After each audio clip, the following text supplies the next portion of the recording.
For most car manufacturers, a crash test often means sending about a dozen cars to a crash test facility where the vehicles will be tortured, destroyed, and abandoned in most cases. The more expensive the car is, the more money its maker has to spend for the tests. Here are some of the biggest spenders in the industry. Number 10. Range Rover Velar. The Velar itself is supposed to fill the gap between two other popular models, the Range Rover Sport and the Range Rover Evoque. A job it's done quite well with its 376 horsepower V6 engine, complemented with massive interior to house that high-tech comfort. Euro NCAP has tested the 2017 model, and the car passed with flying colors. In fact, it earned an overall excellent performance in crash protection thanks to the comprehensive crash avoidance technology. The passenger dummy used in the frontal offset test remained in good shape in all critical body areas. The passenger compartment also stayed stable upon impact. On the more severe side pole impact, the Range Rover Velar even scored maximum points. Moreover, the emergency braking system was shown to be effective to help avoid collisions at almost all test speeds.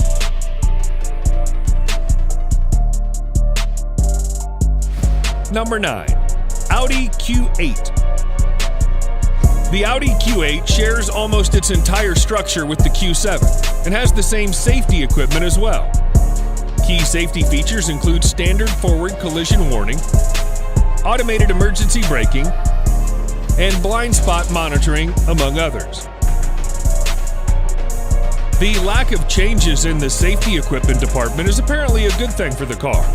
The NHTSA gave the 2021 Audi Q8 5-star crash test rating.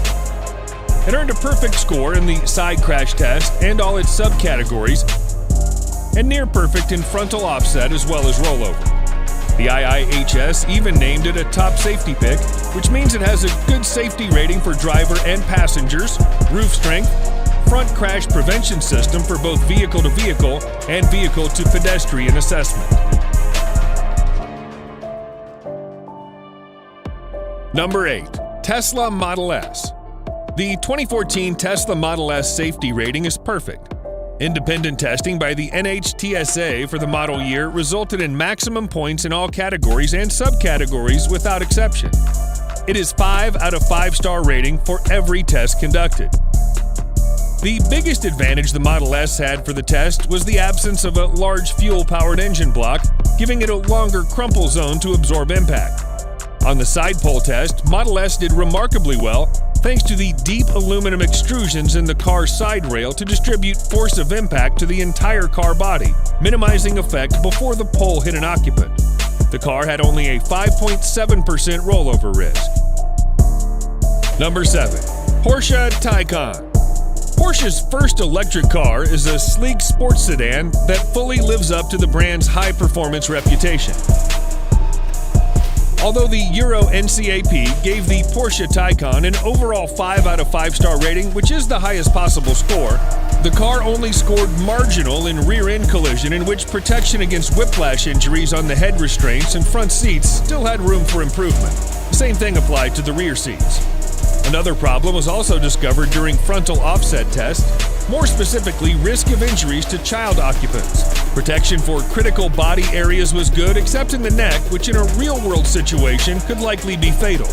On the other hand, for side barrier test, Porsche Taycan earned maximum points.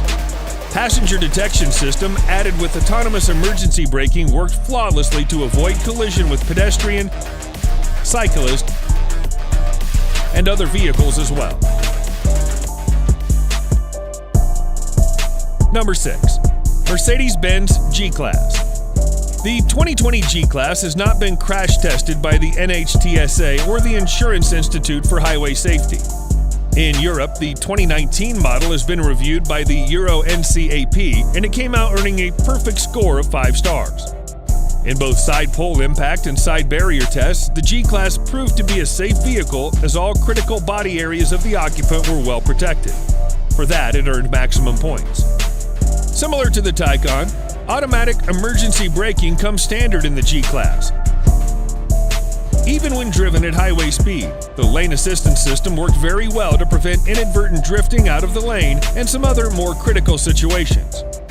Unfortunately, the chest compression on the driver's seat and frontal offset and fill side barrier test was found to be weak.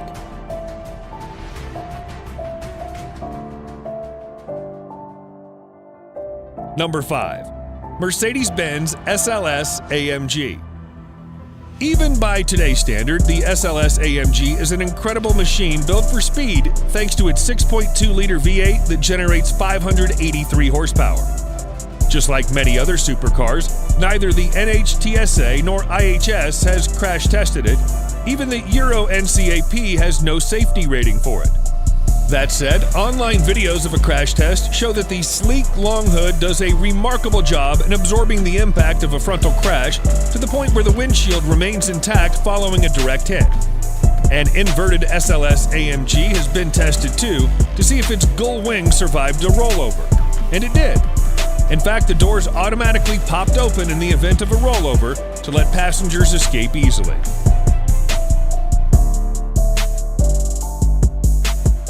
Number 4.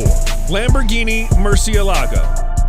In early November 2010, Lamborghini announced that its Murcielago line came to its end of production. As you might expect, there's no crash test rating from NHTSA, IIHS, or Euro NCAP. A lot of supercars do not release their safety ratings, and the Murcielago didn't either. The last model of the Murcielago is known as the SV. Except for the steel doors and roof, the entire body is made of carbon fiber.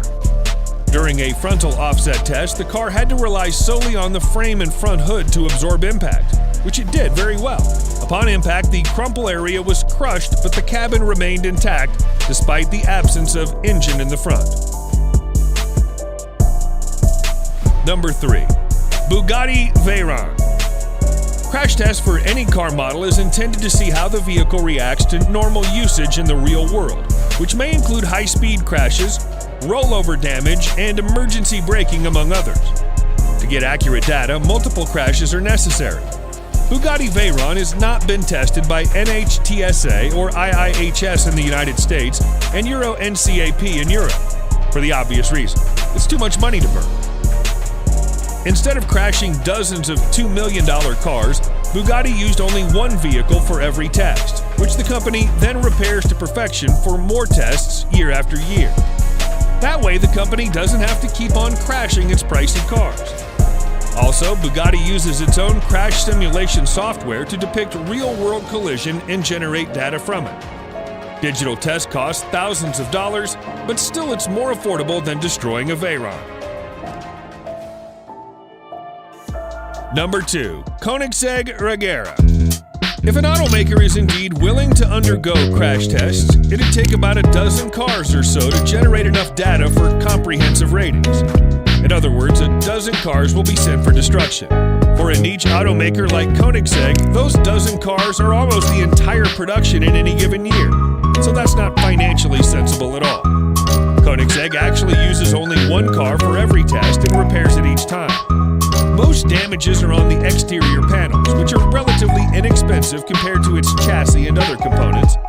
Koenigsegg only needs to make sure that the chassis survives every test. That said, there are no safety ratings from NHTSA or Euro NCAP.